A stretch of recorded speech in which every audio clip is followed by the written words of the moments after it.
So we're only a couple of months away from Ubisoft finally giving us an Assassin's Creed installment set in feudal Japan. And if you've not heard much about it, let's check out what we've seen so far, and then we'll chat about how it's coming on. Assassin's Creed Shadows releases on the 15th of November 2024 on consoles and PC. And this time out, we get to play as two different characters, each with their own story, approach, and playstyle. We get a Shinobi ninja called Naoe, who seemingly offers a stealthier game experience, and a samurai warrior called Yasuke, who has a heavier combat focus.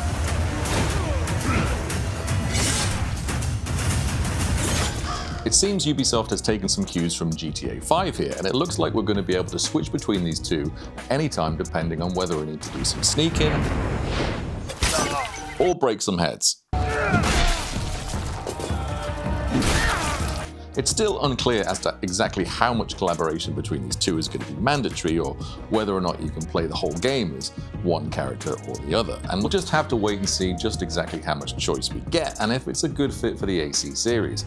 But if it's done well, it could offer a good boost to replayability and freshen things up a little bit, as it did for GTA. Together, we will bring justice back to the people.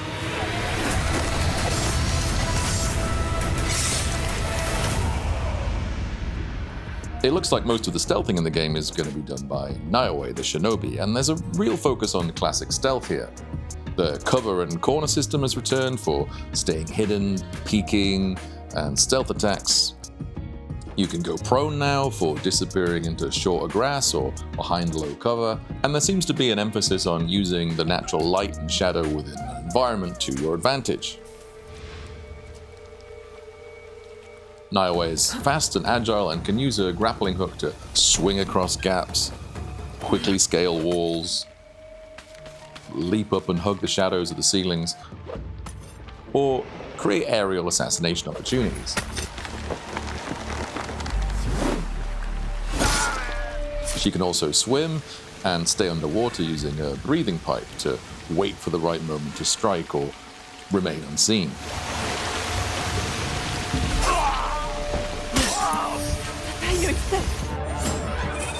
She's got a bunch of weaponry at her disposal, from the classic katana to the kusarigama chain weapon, thrown weapons like shuriken and kunai, and of course the iconic hidden blade, which has had a bit of an overhaul here. It looks like the blade can now articulate into a reversible dagger, which seems like a more practical addition than some of the previous iterations, and it'll be interesting to see what new moves and gameplay this unlocks. Each weapon looks to offer its own opportunities, such as taking down enemies through shoji doors, capturing and manipulating bystanders and witnesses, ranged assassinations, or creating the cover of darkness by breaking lights. Who did that?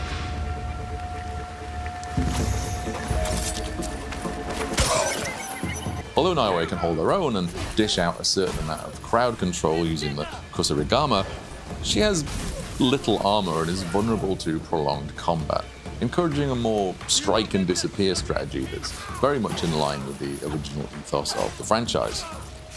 I've shed all the blood I need. Time to go.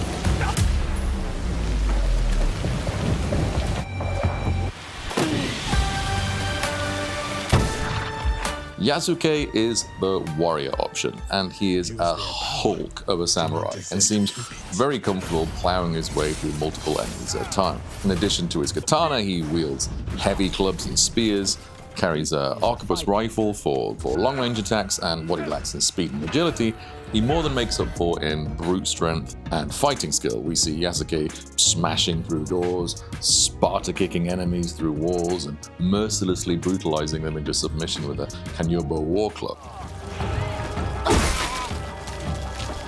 Ubisoft have apparently created a new stance-based combat system here, where you appear to be able to pause in stance at any point in a combo and charge your attack for more devastating effect, and switching your weapons will offer different advantages, such as stripping your enemies of armor to make them more vulnerable to an attack.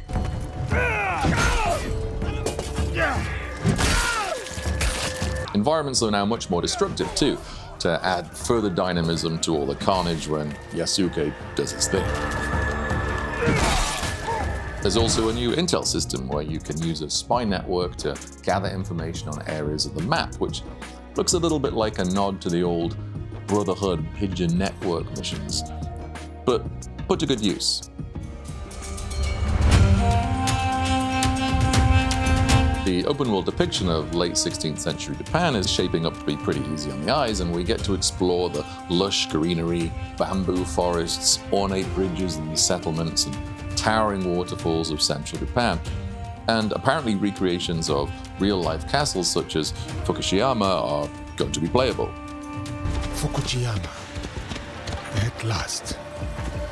There's a comprehensive season and weather cycle that runs throughout, which promises to actively affect the gameplay. For example, rivers and ponds will be frozen in winter, making them impossible to hide in and closing off stealth routes. But also, heavy rain and storms will hide footsteps and general ninja activity, all of which could help to add an element of challenge and opportunity to missions for a little extra depth. Wildlife is also a thing, and you can pet animals now, which can only be a step in the right direction. Well, you are a friendly beast, are you not?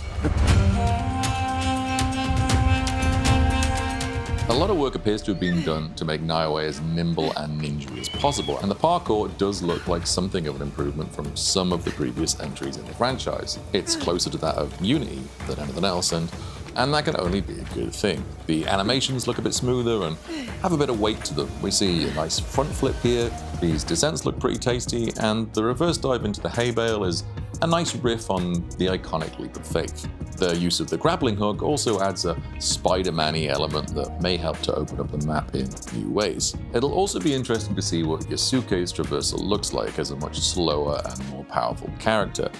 From what we've seen so far, he seems much more comfortable staying on the ground than leaping across the rooftops.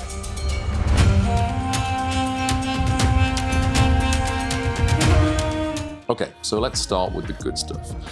The thing that's got me most excited about this is the ninja character Naoe. It's great to see a pure stealth character, and this could be a real return to form for the AC series. And I'm getting some serious Splinter Cell vibes here. It seems that Ubisoft are really going back to their roots and maybe giving us a true stealth experience that was one of the things that made them famous in the first place, and something that has not always been super consistent in the AC games. This moment here where she leaps up and hugs the shadowy ceiling comes straight out of Splinter Cell and harks back to the glory days of Sam Fisher and the iconic split jump. It's all really good stuff, and I think a great fit for the Assassin's Creed series. The world all looks beautiful, dynamic, and well put together, and a more destructible environment could be a lot of fun. We don't know much about the story yet, but that's fine by me, as I'd much rather go into it knowing nothing and be carried along by the narrative. So that all looks pretty good. Yet I sense a big hairy butt lurking somewhere around the corner. But I do have a few concerns, starting with the parkour, which I'm still not 100% sold on. It does look a little slicker, for sure. And call me picky, but looking at some of the footage, it looks like the dreaded stickiness of the old system might still be lurking somewhere beneath all the flips and the flair. And I still don't think Ubisoft has solved a fundamental problem that stands between Assassin's Creed and next-gen traversal. But I'll cover that in depth in another video once I've had hands-on. But in the meantime, we'll just have to wait and see just how much control the player has over their moveset, which has always been one of my main criticisms of the movement system in these games. And I really hope we've moved away from the tired, hold down the free-running trigger and let the game play itself approach, and we get some serious player involvement in deciding what moves to use to traverse the environment. Also, if I'm totally honest, I'm not super excited about Yasuke for a couple of reasons. Firstly, any open-world samurai game is going to struggle not to draw comparisons to Ghost of Tsushima, particularly with regards to combat, as that game absolutely knocked it out of the park with the swordplay. And even though they developed a new system for sword combat, from what I've seen so far with the stances and everything, it looks kind of similar, and those are some big old wooden sandals to fill. You gotta wonder, is this gonna feel fresh, or is it just gonna make me want to replay Ghost of Tsushima? And I would do it again. Secondly, and perhaps most importantly, Yasuke is an absolute tank of a samurai, and the current gameplay shows him smashing through wooden doors and kicking dudes through walls and decimating his enemies, etc., which is all good stuff, and I would definitely play a game like that with him clearing battlefields and storming castles, etc. That would be awesome. But is it Assassin's Creed though? Yasuke is clearly a mighty warrior, but there's nothing remotely assassiny about him. He's an absolute unit. And this is ultimately an assassin's fantasy. I mean, it's not called Warriors Creed Shadows, right? Although that does sound kind of cool now I say it out loud. The devs have obviously designed him to be a total contrast to Naoe's stealth ninja assassin to create a separation in the gameplay, and I get that. But my worry is that when you distance him from the assassin character, you're also distancing him from the essence of the series, creating a sense that however fun you make Yasuke to play, as it is, he kind of feels like he's in the wrong game. That hurts. Obviously, this is all supposition at this point, as it's difficult to know without actually playing it, and maybe they found a really compelling way to stitch these characters together in a way that makes sense. But from what I've seen so far, I kind of feel like if you were going to do the whole dual perspective gameplay dynamic in an Assassin's game, it would make more sense to have two ninjas with two different specialisms stealthing it away together. So, I don't know, maybe Yasuke would be a master archer or long-range specialist providing cover for Naoe and creating routes with rope arrows as they both silently infiltrate fortresses, executing double takedowns and leaving no trace, rather than having one stealthy ninja and then one meathead of a character to just smash the door in like a tank and just wipe everyone out, sort of negating the need for stealth in the first place. I was going to handle this. Too slow. But I'm more than happy to be wrong, and maybe I am, and I'm genuinely interested to see if and how they make this work, because there are fundamentally some really promising concepts here. Believe me, there are other ways to heal. Now, to be totally honest, as much as I'm a long-term fan of the early games, I totally checked out of Assassin's Creed around about halfway through Odyssey, as in my opinion, none of it really felt like Assassin's Creed anymore, and maybe I'll make a video about that sometime. But if Shadows is going to give us some decent stealth and a Splinter Cell-like experience in feudal Japan, then I'm definitely willing to give that a shot. Jury's out on the whole samurai stuff. I'm hoping they can make it work, and we'll see how the whole switchable character thing works out in this context. But as it stands, this already looks pretty playable, and the ninja gameplay alone has piqued my curiosity enough to separate me from my hard-earned cash come November.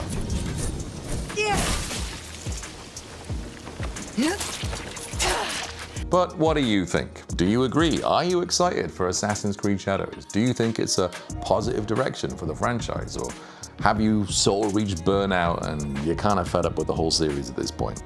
Let me know in the comments below. But in the meantime, if you're after some samurai goodness between now and November, then check out my review and gameplay vid of Ghost of Tsushima Director's Cut, which I've linked in the description. If you've enjoyed the video, folks, please drop us a cheeky like and subscribe, as it really helps me grow the channel. Until the next time, take care of yourselves, folks, and I'll see you in the streams.